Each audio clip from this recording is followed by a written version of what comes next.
ឃាតករចាប់អាកសម្រាប់ប្រពន្ធទាំងមានផ្ទៃពោះអាកម្ដាយក្មេកប្អូនថ្លៃនិងក្មួយសរុប10នាក់រួចប្រមូលសាកសពកលើគ្នាចាក់សាំងដុតដើម្បីបំបិតផោះតាងក្នុងនោះក៏មានក្មួយម្នាក់ខំរត់ឲ្យគេជួយក៏ត្រូវបានឃាតកររត់តាមអាកសម្រាប់ផ្ដាច់ពូជឲ្យតតែបានអំពើឃាតកម្មដ៏ឃោរឃៅមួយនេះ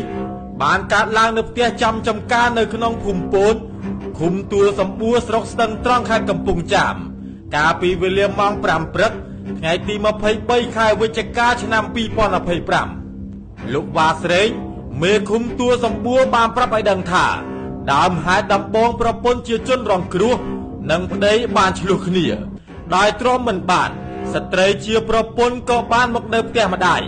ដែលមានចម្ងាយប្រមាណជាង 5 គីឡូម៉ែត្រពីផ្ទះរបស់ខ្លួនបន្ទាប់មកប្តីជាឃាតករមានការខឹងសម្បារនឹងប្រពន្ធជាខ្លាំងក៏បានជិះម៉ូតូមកតាមរករឿងប្រពន្ធដល់ផ្ទះម្ដាយក្មេងគ្រានោះប្តីបានសម្លាប់ក្មួយនៅក្នុងផ្ទះនោះទាំងអស់រួមទាំងប្រពន្ធដែលមានកូននៅក្នុងផ្ទៃនិងម្ដាយក្មេងដែលមានអាយុចាស់ទៅហើយលើកសាកសពដាក់កលើគ្នាចាក់សាំងដុតកំទេចចោលដើម្បីបំបិតផោះតាងឯឃុំបានបន្តឲ្យដឹងទៀតថាក្នុងនោះមានក្មួយម្នាក់ដែលរត់មកខាងក្រៅផ្ទះក៏ត្រូវបានឃាតករតាមសម្លាប់តតែបានសម្លាប់ផ្ដាច់ទាំងពូជតែម្ដងសរុបទាំងអស់10នាក់ទាំងកូននៅក្នុងផ្ទៃក្រោយពីសម្លាប់ម្ដាយក្មេកប្រពន្ធនិងកូននៅក្នុងផ្ទៃក្មួយខាងប្រពន្ធរួចឃាតករក៏បានជិះម៉ូតូគេចខ្លួនមកផ្ទះរបស់ខ្លួននិងបានព្យាយាមជិះម៉ូតូរត់ដែរប៉ុន្តែត្រូវបានកម្លាំងនគរបាលស្ទាក់ចាប់បានជនសង្ស័យជាប្តីមានឈ្មោះសុបិនវិញ្ញា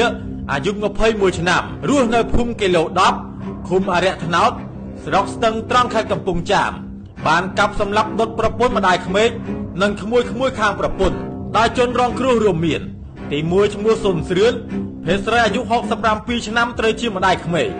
ទី2ឈ្មោះធាតាំងលេងភេទស្រីអាយុ20ឆ្នាំជាស្ត្រីមានផ្ទៃពោះត្រូវជាប្រពន្ធរបស់ឃាតករទី3ឈ្មោះស៊ីមវិសាលភេទស្រីអាយុ14ឆ្នាំទី4ឈ្មោះផាបូតាភេទប្រុសអាយុ13ឆ្នាំទី5ឈ្មោះផាស្រីតានភេទស្រីអាយុ11ឆ្នាំទី6ឈ្មោះធាថៈភេទប្រុសអាយុ7ឆ្នាំទី7ឈ្មោះផាសុភ័ក្រភេទប្រុសអាយុ7ឆ្នាំទី8ឈ្មោះផាសំផស្សភេទស្រីអាយុ5ឆ្នាំនិងទី9ឈ្មោះណាតនាងភេទស្រីអាយុ21ឆ្នាំសូមបញ្ជាក់ថាសរុបទាំងកូននៅក្នុងផ្ទៃពោះរបស់ស្ត្រីជាប្រពន្ធរបស់ឃាតករផងនោះអ្នកស្លាប់ទាំងអស់មានចំនួន10នាក់បច្ចុប្បន្នជនសង្ស័យត្រូវជាឃាតករត្រូវបាននគរបាលស្នងការនគរបាលខេត្តកំពង់ចាមធ្វើការឃាត់ខ្លួនដើម្បីកសាងសំណុំរឿងតាមនីតិវិធីតើគួរដាក់ទោសបែបណា